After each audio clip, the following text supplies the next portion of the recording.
Yeah.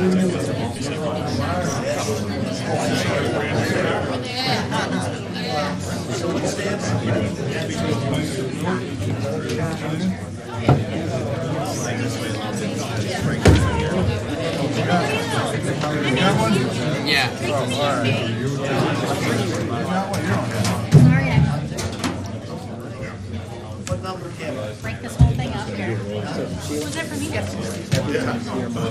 took it off. If I give her the day off.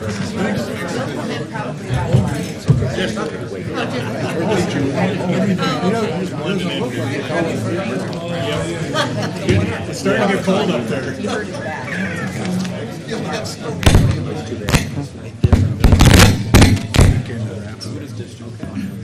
If we could call the meeting to order.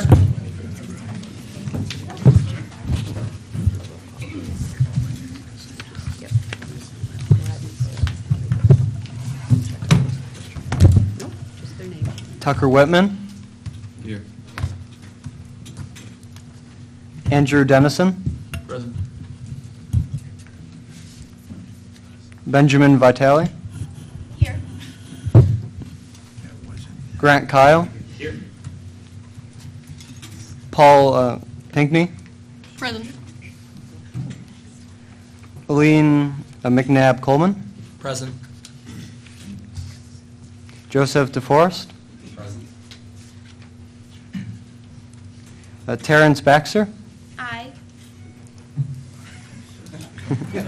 Joseph Bennett is excused. Frank Reginelli is excused. And Patrick Mahonik. Here. Timothy Lattimore. Here. Michael Didio. Here. Ryan Foley. Here. And Keith Batman. Here.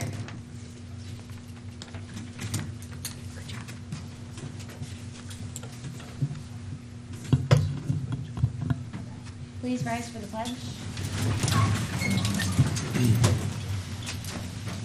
Pledge allegiance To the flag of the United States of America and to the republic for which it stands, one nation, under God, indivisible, with liberty and justice for all.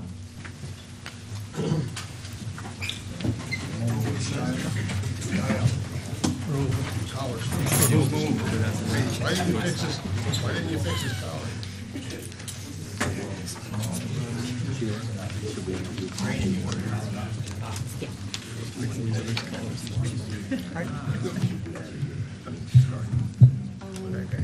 doesn't matter. Well, let me start with the introductions. This is Claire Raymond. Claire's a senior at Southern Cayuga.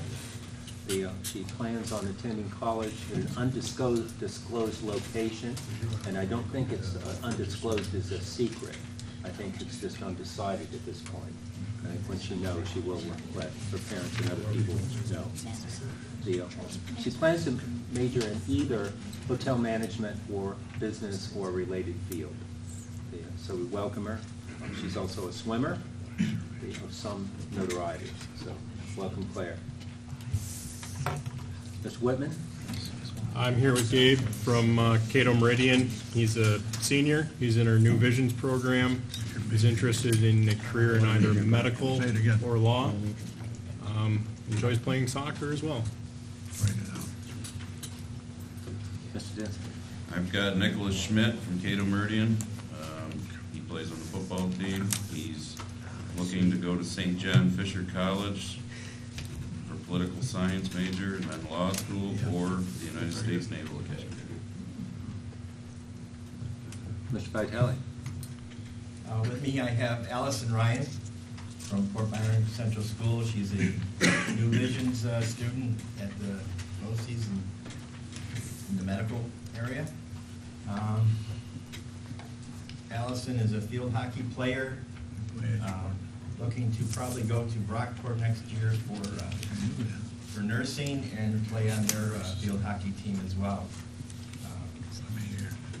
Allison is probably one of the most outstanding students at Fort Byron, along with about 15,000 others. But we're very happy to have her with us today. Mr. Kyle. I'm here with Macaulay Polanco. He's from Leesport Central Schools. He's very strong, very good swimmer. I've been watching him in papers for a long time. He's looking to go to the Naval Academy, and he's looking to do nuclear physics and mathematics. He's really an underachiever, and we're happy to have him here. Mr. Pinckney. With me, I have Gwendolyn Leaf, a senior at Union Springs High School, heading towards Geneseo for college with a major undecided. She's a member of the National Honor Society. I want to thank Lloyd for putting her next to me and help me make it look a little brighter, but wish her well in her endeavors.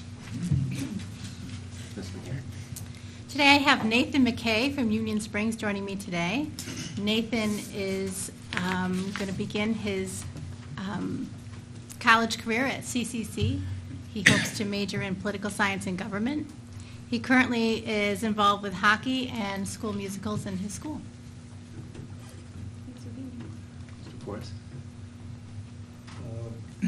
This is Michael Redmond. He's a student of Southern Cayuga, my alma mater, and he's a senior. He's involved with the drama club and chorus. He's hoping to continue his education in music composition. His instrument is voice, and he's looking at Crane School at Potsdam, Fredonia, Hamilton, or OCC. Thank you. Mr. Baxter. Yes, I'm here today with Madeline Funk, Moravia High School. She's part of the New Visions program. She's a senior. She will be attending Nazareth College to study biology. Thank you. I'd like to say anybody that's considering the Naval Academy, take everything else off their list. That's the only real choice. Mr. Mahoney. Today I have Mike Hamilton with me from the Auburn High School. He is a wrestler and football player, looking to go to school for business and accounting. Looking at the University of Albany, possibly Syracuse, so we wish him well, and hopefully wrestling season is going to be just as good or better than football season. Mr. Lattimore. I've got Parker Hogan with me today, Your Honor, and he's golf, wrestling, football, and lacrosse. And he hopes to go to the Naval Academy. According to Mr. Baxter's endorsement, that's the only school, so he's going to head there. He comes from the great Hogan family. Mr. And Didio. golf, right? Mr. Didio. I didn't hear him say aye. He's out. We have Mitch Hulick. Born in Auburn? Mitch? Yes, sir. Born in Auburn. Yeah, attended the Auburn schools, senior at Auburn High School, and he participated and starred in, I asked him if he played football, varsity football for 3 years, and I asked him if he was a good student. He said, kind of. What's your average, Mitch? Mid-80s. Mid-80s, kind of. Well, I was mid-90s, but that's okay. Mitch is planning on attending ESF, SUNY ESF, and one of my favorite subjects, biochemistry.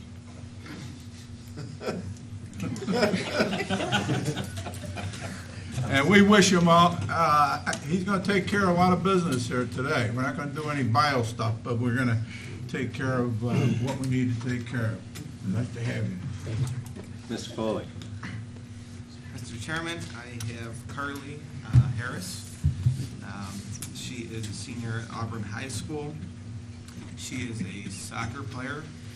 She wants to attend either Albany or Binghamton College as a pre-med student. She also mentioned Excelsior Scholarship, which I was pleased to hear. And her favorite board game is Dungeons and Dragons. That's not even close to true. Wow! I was taking a shot in the dark. But she's very intelligent and one of Auburn's best soccer players. There you go. Ms. Smith? I have David Coyle with me. He's from Wheatsport High School. He's planning to go to college in Ireland and hopes again to visit Scotland because he's already been there and really likes it. He's a really big overachiever, very technical, knows all the little doodads on all the phones. And I wish him the best. Mr. Westphal. Good morning. With me today, I have Thomas Klink and Dennis Ray.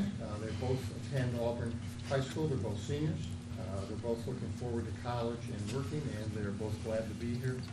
And they will answer any questions that you have. Please generate some questions for yourself. Thank you.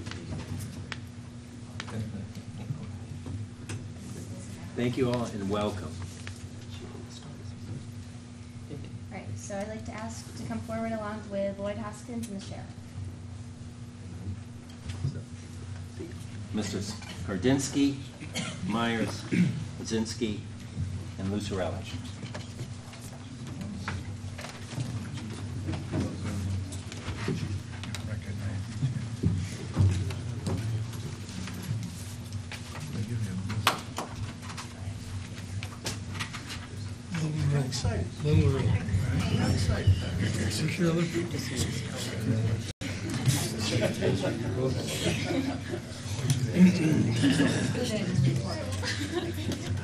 Okay. All right, so this one is for Joseph Lucarelli, and it's a dedicated New York State Trooper. The Cayuga County Stop DWI program was enacted by the state legislature in 1981 for the purpose of empowering and coordinating local efforts to reduce alcohol and other drug-related traffic crashes within the context of a comprehensive and financially self-sustaining statewide alcohol and highway safety program. And the Cayuga County Stop DWI program has recorded a total of 236 DWI arrests for 2016, and Trooper Joseph Lucarelli of New York State Police has effected 11 DWI arrests for 2016.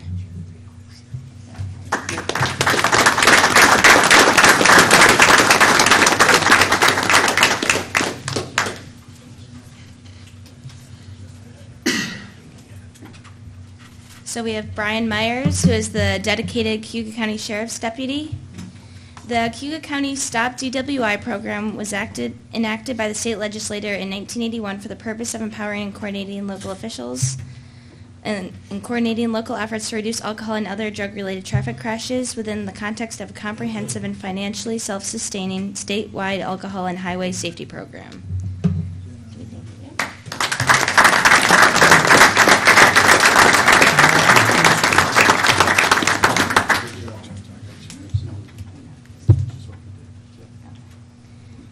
Justin Lazinski, thank you. Deputy Justin Lazinski of Cayuga County Sheriff's Department has effected 7 DWI arrests for 2016. And he has dedicated the Cayuga County Sheriff's Deputy for 9.5 years. So thank you for your service.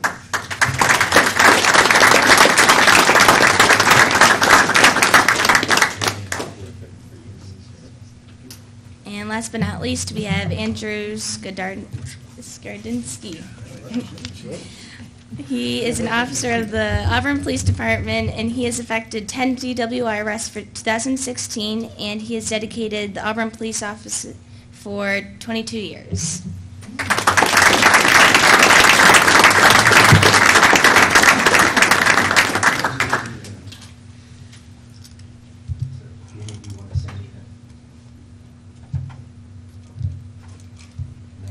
Thank you.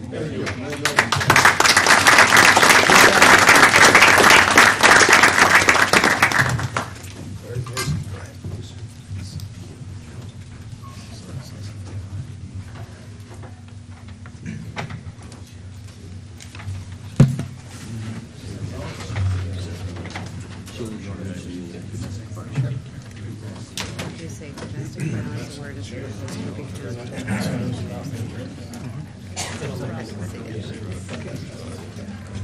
The Domestic Violence Awareness Month in Cayuga County has already been presented.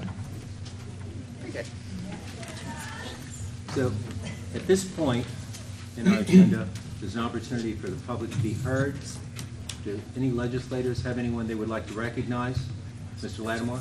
I'm going to recognize myself. I already gave the clerk 2 items. The Save the IAGT and the handout that I gave the editorial board and the citizens. So I'd like to have those in the minutes. Very good. We do have a NASA platform that I think is underutilized, and Student Day here at the, at the ledge. I think it's very important that we make sure that these things are here so these kids can learn and have higher education in this field. Okay, thank you very much. Is there anyone else that would like to recognize? Is there anyone here that maybe didn't have the opportunity to speak with their representative but would like a few minutes before us? Okay. Thank you.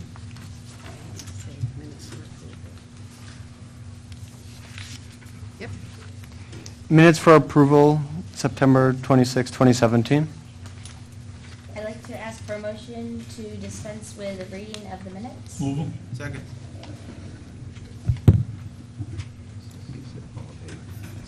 All in favor? Aye. Any opposed? Thanks.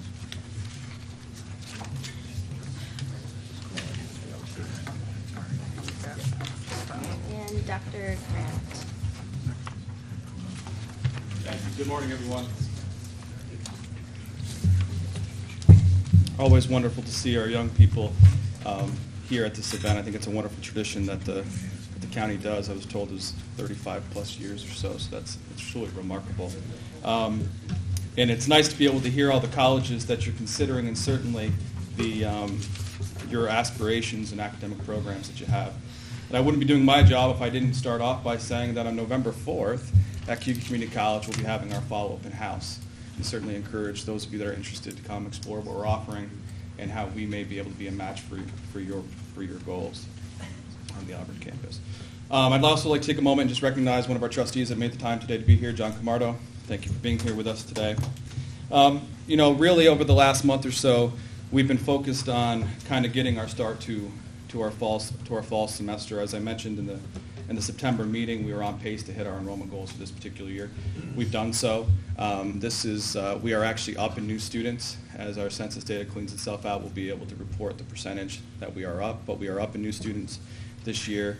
It's the first year in I think 5 or 6 that the college is actually on pace to be level from one year to the next and likely to actually be slightly up. So we're seeing some positive results over our increased marketing efforts and communication with our students and trying to really get our message out about our commitment to really individual goals of our citizens and really their educational pathways both to work and certainly to transfer. A number of years ago, some of you may be aware that our foundation established something at the college called the Presidential Scholarship Program. And the Presidential Scholarship Program is open to students from our community who graduate in the top 20% of their class. And those students who graduate, some of you, who graduate would be eligible for a presidential scholarship of a full tuition at the college. And that's something that we have seen to really pay great dividends to, not only to us, but more importantly to the individual recipients for the last 3 years. This summer, our foundation decided to make that particular scholarship program more of a permanent fixture of our offerings when it comes to our scholarships. In this past month, we've been able to build upon that with a 4-year partner, and I think an exceptional way.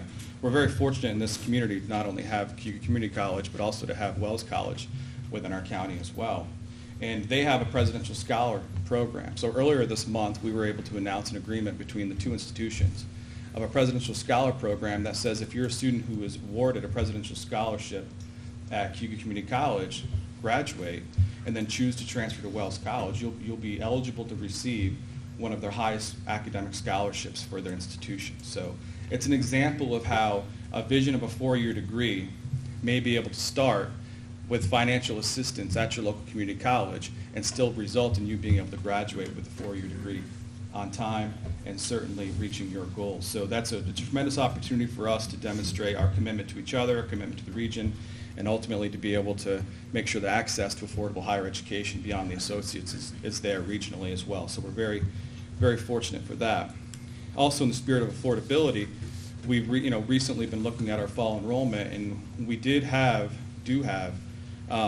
over 85 individuals who are recipients of the Excelsior Scholarship Program. Many of you may be aware of the program that the governor announced early in January, and then ultimately was approved in the executive budget for tuition scholarships for our citizens. At Cayuga Community College, it resulted in over 85 students being awarded.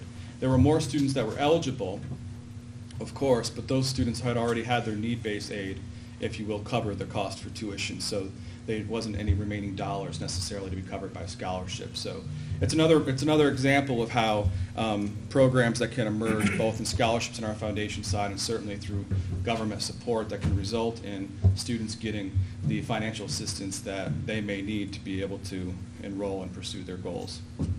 Also, what we've been working on recently is furthering agreements with other 4-year schools, making it clear that there are other possibilities for seamless transfer and articulation. Currently, we're working with Lemoyne College and also exploring with SUNY Canton some possibilities that align some of our programs to make sure that the articulation is there for smooth transfer for our students.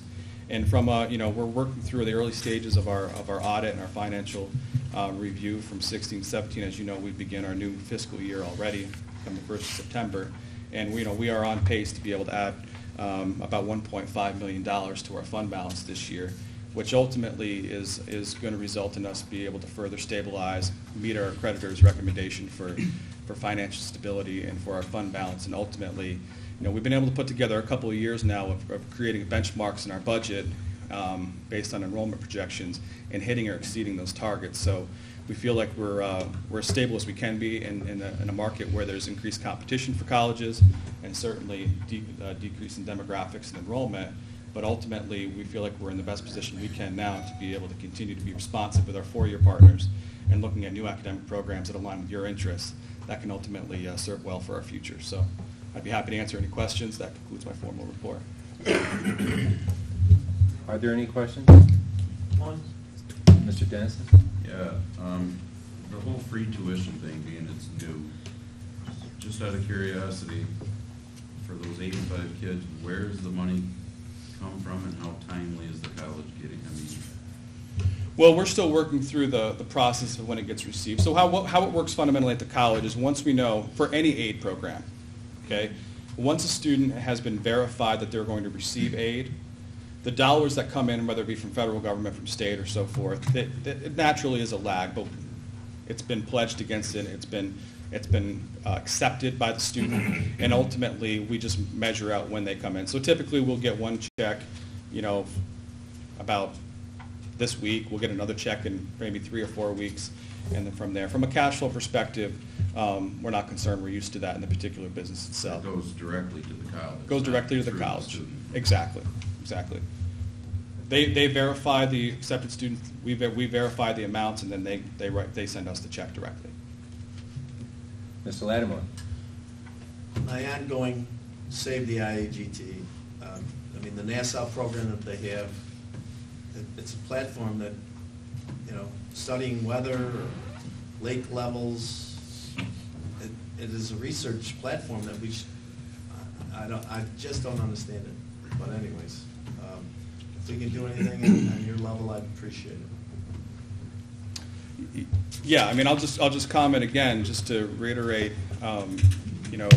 as college president and for college academic programs, we have programs in place. Environmental science is a new program that we're waiting final approval on to be able to roll out and offer our students. We have our liberal arts math science degree, which sends up pathways for people that are interested in those issues. And we certainly are conscious in our community here about the environmental conditions and issues and having academic programs. And we're equipped to be able to create those there. We also have the GIS program that stands alone by itself. As the entity of IAGT, as I've said before, which is separate from the college, although I happen to be the president of that particular board, that board continues to do its due diligence to look in what its future is. The main focus of that board right now is to manage an important grant that we received by the state to look at water quality. And that continues to be the main effort of that goal as they're trying to look at other opportunities. I'm sure as representative of that board, as more future opportunities emerge, we'll be able to talk about what those are and provide any clarity. Well, I mean, the new, Mr. Lattimore? Yes. Mr. Didio, I think, had a question. I think the president's answer addressed the question. okay. Thank you. Mr. Didio?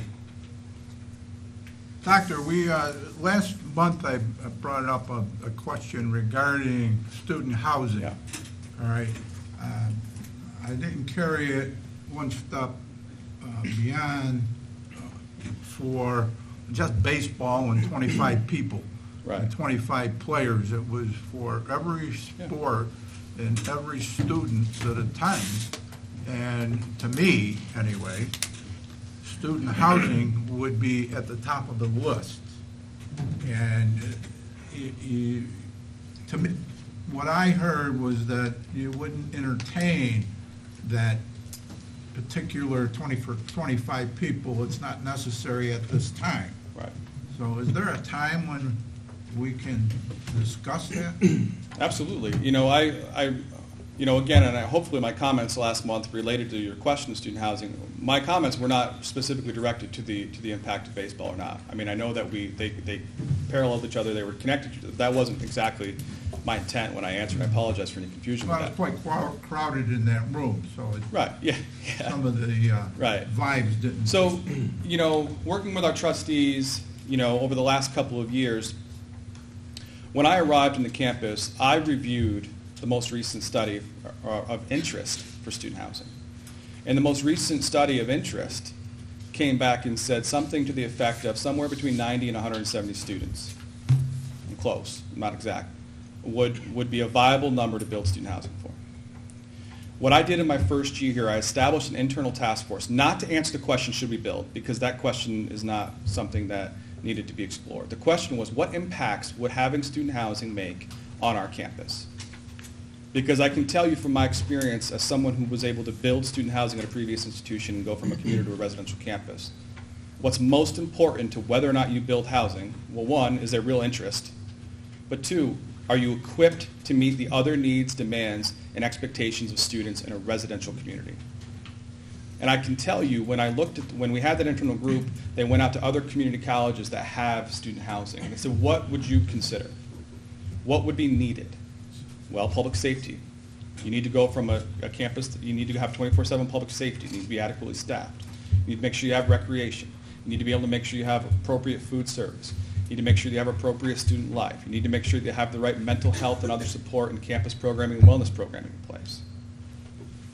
And what I've told our campus community, what I told our board, what I tell you, in the event that I believe that we're positioned well, both from a need, which means Cayuga Community College needs to continue to be a destination for higher education beyond our community and with our community, and until we know that we're fully equipped financially to be able to support all of those other endeavors, to do it right, to make a promise to a parent who's going to drop off their son or daughter or a supporter on our campus, there's no point in going down into student housing yet. I think student housing can very well be in our future. I just don't think it's right now. We need to make our facility upgrades. We need to modernize our facilities. We need to make sure that we can have our recreation and athletic programs up to full swing, build upon our reputation of high quality, and by doing so, we will be able to become an even greater destination. That need interest will go up, and then student housing will not only be a viable option, it will be a necessity. So I just urge public patience when it comes to the right timing for it, and trust that if we just want to take our steps with you and with our trustees to make sure that we do it the right way at the right time. Thank you. Mr. Webb? I agree with the doctor. I think this is something we definitely want to make sure the horse is in front of the cart. But back to your fund balance. What is your goal on fund balance? Is it a percentage of your operating budget, or what is that? So the original goal was 10%. We are likely on pace once our audit is finalized in, let's say, January or February. We're likely to be on pace to be more in the 12 or 13% range already within the last 2 years. I think the fund balance 2 years ago was on pace to be somewhere in the neighborhood of 4 or 5%. So in the last 2 years, working with our trustees, we've in essence been able to add about $2 million to our fund balance. A little over $2 million. Do you have a window? Do you have like a high end where you don't want to go over? Or? Well, I think that's really where we want to stabilize is in that area. I mean, we know. I'll give you an example. I mean, my first year I arrived here, when the budget that was developed, with good reason, I'm not discounting it. You know, the enrollment that came in was 6% under what the budgeted enrollment was. Well, right away we knew in October, this time of year, we needed to cut $800,000 in order to balance that particular budget. We did so, and actually more than that, right? But when it comes to the fund balance, if you're in a position to say, well, if you miss your mark and you can't make your internal cuts mid-year to be able to balance at the end of the year, then that's what your fund balance is for. And what we tell everybody internally, our trustees' leadership is similar. We have one fund balance for a future that's hopefully bright and very long.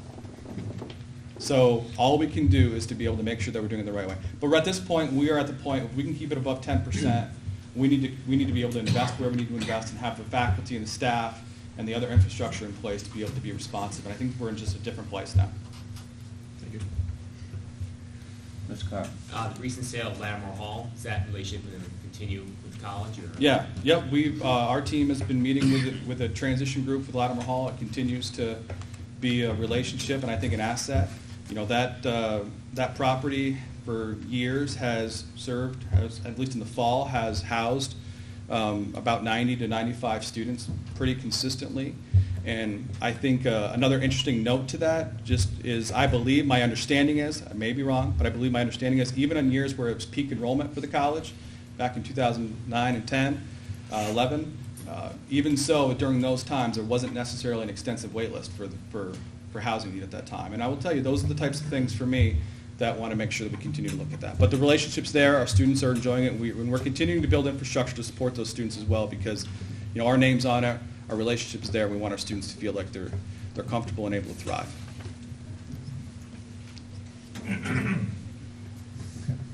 Thank you very much. Thank you. Do we have any committee reports or individual legislative reports? Okay, well, hearing none. I have a brief report. I think as everyone knows, we do have an interim highway superintendent. Don Bowen has agreed to step up. Don comes from the Venice Barn, has a long history, knows the department, knows our roads. He made his first report to the Public Works this week, so he's right in it. I know we all welcome him. If you see him, express your appreciation for his stepping up and for his work, what he has done, what he will do. So I want to thank Don. In a similar vein, Terry Baxter and Ben Vitale and I attended the county highway superintendents, superintendents, the meeting this month. We talked about a number of issues, including some conditions of the road, shared services, and so on. But it was noteworthy that that group extended this universal and significant support for Dan Bowen. And so that was very good to see, and something that, again, bodes very well for us as we move forward. The budget meetings have consumed much of my time this month. We'll have an operationally balanced budget within the tax cap that I'll be presenting on Monday. I hope everyone can come. Looking at some new positions and important things that we need to do to move the county forward. So that's Monday, October 30th, and I think at 5:30. Is that right, Ms. Graham? Yes. So I would invite everyone, encourage everyone to attend. I've also been participating in some deferred comp RFP interviews that Jenny Delicato and Jim Orman have taken the lead on. In addition, I think Tim Lattimore has attended one or two of those, and Mr. McNabb Coleman. We're looking at coming back with a recommendation probably next month, I would think, about how to move forward with our deferred comp. It's an important benefit program for our employees, and so we'll have more on that. I think probably initially at Ways and Means, and then for the full ledge. So does anyone have any questions of me? Okay, great.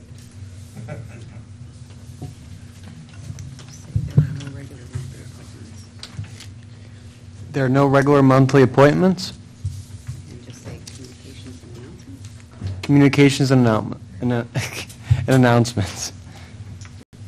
Move to dispense with the reading of the communications and announcements.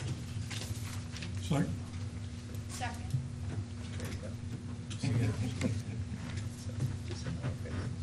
All in favor? Aye. No. All opposed?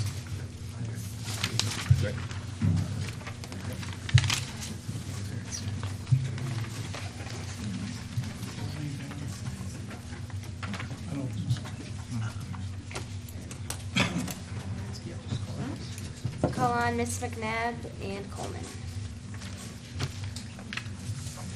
I present the regular monthly resolutions 1A and 1B have been through committee, and I present them to you for a vote.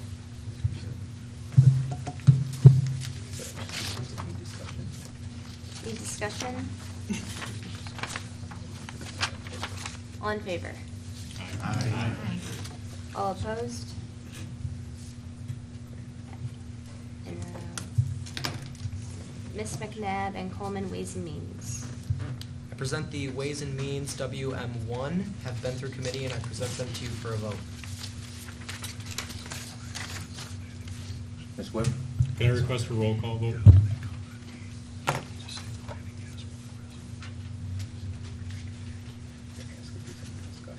Any discussion?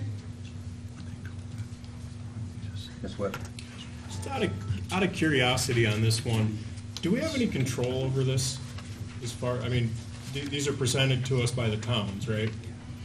Through the real property office. So if we don't agree with these rates, what leverage do we have? So what if we vote it down? Well, that would make everybody happy. I'm a definite no. Well, it wouldn't make our employees happy. But, yeah, the equalization rates are set by the state, correct? Yeah, this is I believe we vote on it, not so much to approve or disapprove, but rather for the purposes of tax billing. It's a formality, a step we have to take. Well, I don't even know if can we legally change them? I would think not, but. Just a question then, like in our town with the reavail, when you're voting on this, has it caught up? Because I still read where like Ira is 94%, but we're supposed to be 100. So are we voting on something that's changing? I mean, I guess I don't think these are the current equalization rates. Is that correct, Doug? Yes. The assessor would have had an opportunity to voice their opposition with the number that the state came up with, and there's a window of opportunity to do that. And once that period is passed, these rates become final. And as the chairman said, the purpose for adopting this resolution is to authorize me to use these numbers to portion the taxes for the budget that you'll vote on in the next month. Yeah, and I think it is important to clarify. The fact that someone has done a reevaluation does not mean they will be at 100%. It means that they've gone through a reevaluation, and in that assessor's opinion, it's market value. The state then looks at that, and they apply a number of, they have 3 statistical models they use and do some other things, and they say, yes, this is right or it's not, and then there's discussion with the assessor and the towns. And so, I mean, that's kind of generally the process. Is that accurate? Ms. Whitman? Lloyd likes when we have conversation in this meeting, so we'll pick this one to drag through the mud. But so I guess part of my curiosity is these rates are all over the place. Some are at 100%, some of them are in the mid-80s. So we would have no leverage of trying to equalize, to even these out within the county and get our county kind of squared away on an even scale. Well, that's what the equalization rate intends to do, to even out from town to town. Right, but we don't have any leverage to get the towns to. No, right, no. And that's one of the things, by the way, there is some interest in shared services in pursuing this, in the shared services initiative with some towns. But fundamentally, we don't have any leverage. Ms. Baxter? Mr. Chairman, in the past, the state has offered incentives. 12, 14 years ago, Moravia did a reval, and every year, I think it's for 5 years, if you kept your valuation up at 100%, the state paid you like $5 per parcel. So if you had, 1,000 parcels, the state paid you $5,000. Thereby, it made it worthwhile to keep them up to date. That's a limited term, so once that expires, they tend to let it slip. But I believe the taxes the county levies taxes based on the total value, not on the, help me with the word, Kelly. Yeah, because you say you're at 50%, but my neighbor's taxes in the same house that I live in are the same as mine, even if I'm across the road in another town. They're basically taxed at, you get your 100% of tax, even though their evaluation is down. In theory. You know what I mean? Right. Yeah, that's what equalization is intended to do, exactly. Yeah. And I think that state program is long gone, is it not?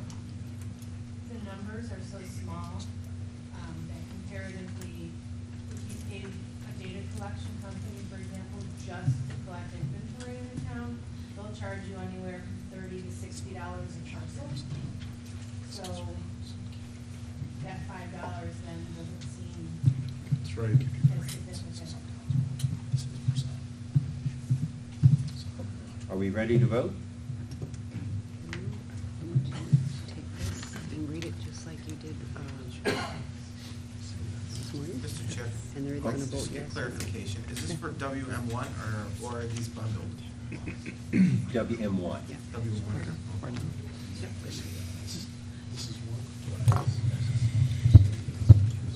I'll back you. And these ones, when you say, you need to say that they're excused. Go ahead, call Tucker Whitman. Tucker Whitman? Yes. Andrew Dennison? Yes. Benjamin Vitale? Yes.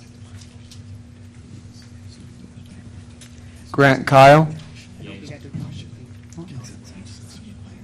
Oh, no, great.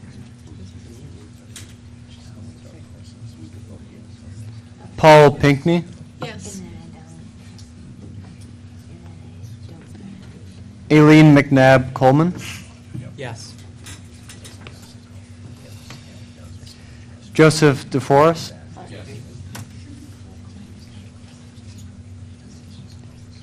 Terrence Baxter?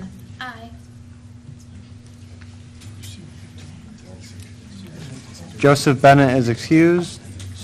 Frank Regionelli is excused. Patrick Mahonik? Yes. Timothy Lattimore? No. Michael Didio? Yes.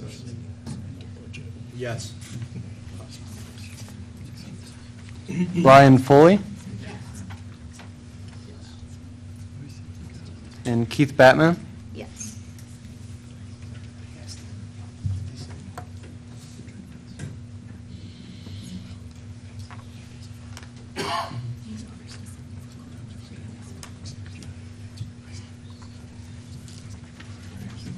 Quite certainly passed.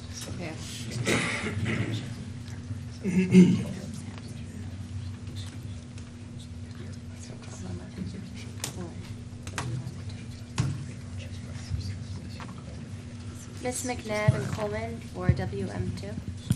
I'm going to present WM2, was added on 10/19. It's a resolution authorizing the cancellation and refund of a penalty and interest of $29.55 on tax map number 145, and $143.91 on tax map numbered 115. This was discussed at Ways, and the treasurer said he would bring it to today's meeting. So we need a motion for this. Moved. Second. So is there discussion on this one? All in favor? Aye. All opposed? And now Mr. DeForest for Health and Human Services. I'm actually going to do WM3. I see that was added also. Ah. It's not on my Sorry, agenda. I'm Mr. sorry. DeForest. This was added on 10/20, setting the date for public hearing on the 2018 preliminary county budget with any changes, alterations, or revisions. This also has not been through committee, so it needs to motion. Moved. Second. So any discussion on this? All in favor? Aye. All opposed? And now for Mr. DeForest for Health and Human Services. Health and Human Services would like to present resolution HH1 and resolution HH3 through HH6. So they've been through committee and seek your approval.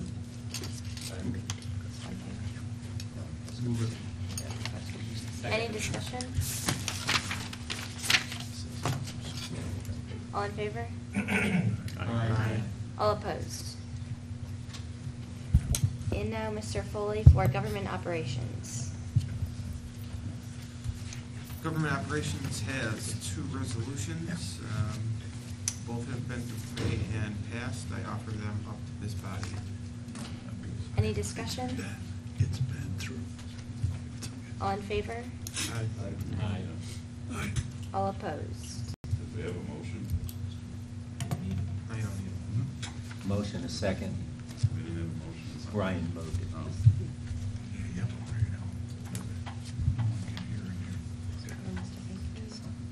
Mr. Pinckney for Planning. Planning has one resolution. It's been through committee and seek approval. Any discussion? That motion.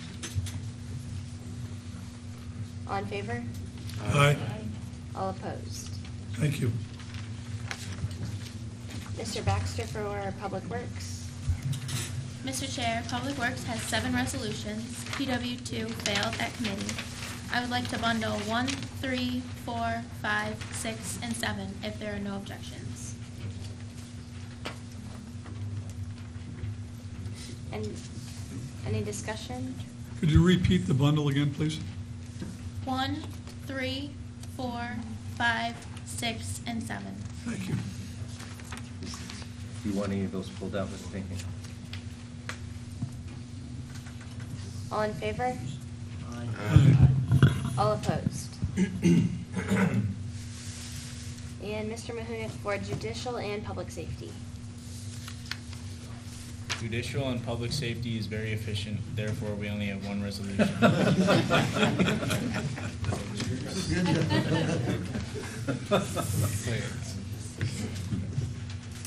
It has been through both committees and I ask for your support. Any discussion? Can we pull JP 1 out?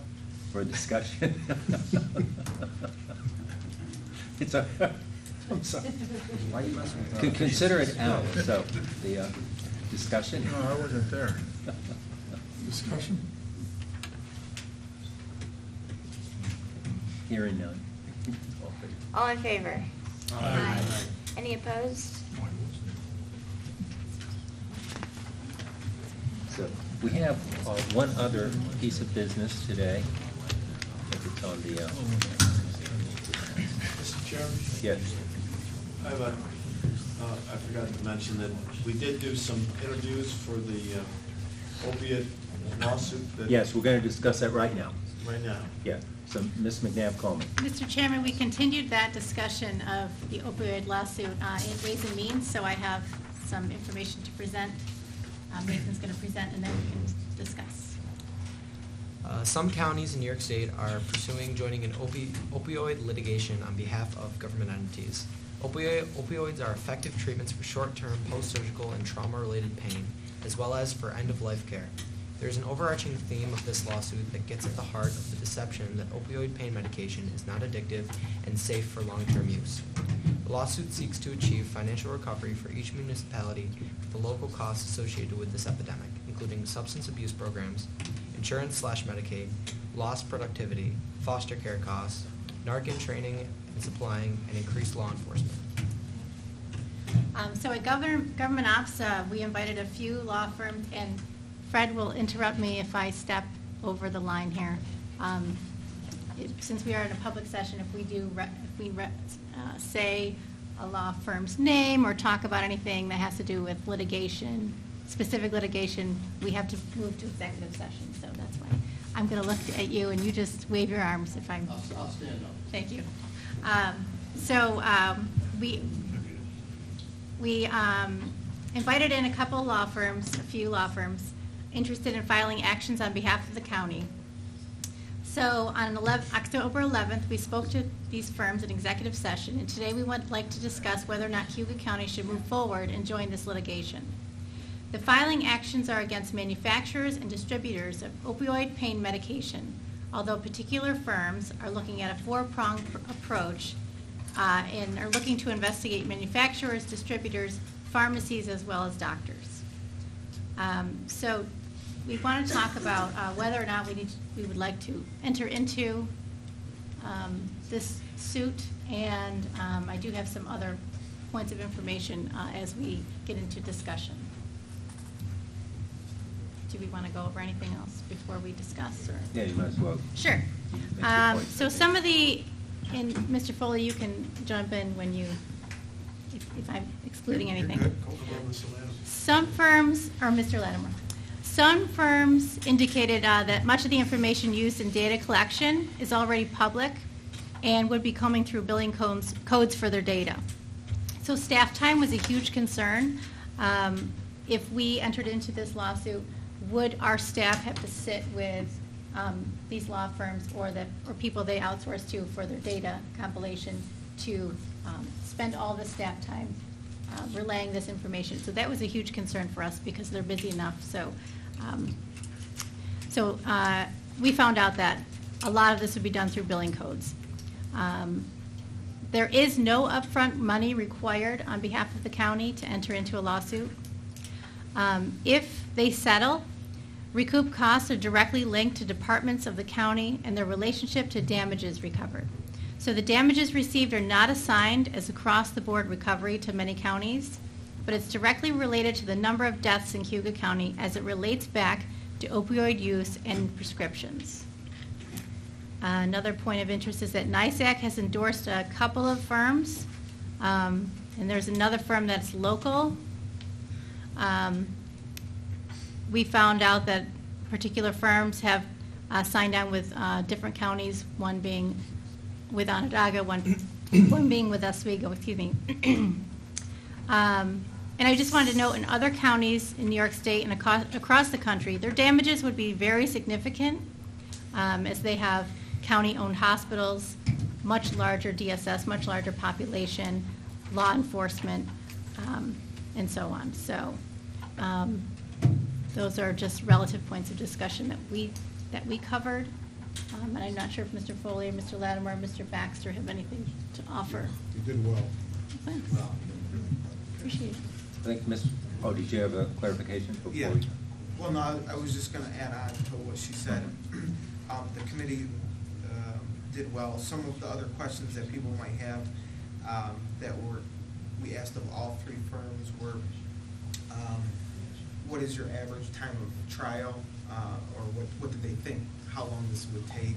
I think answers range from 2 years to 6 years.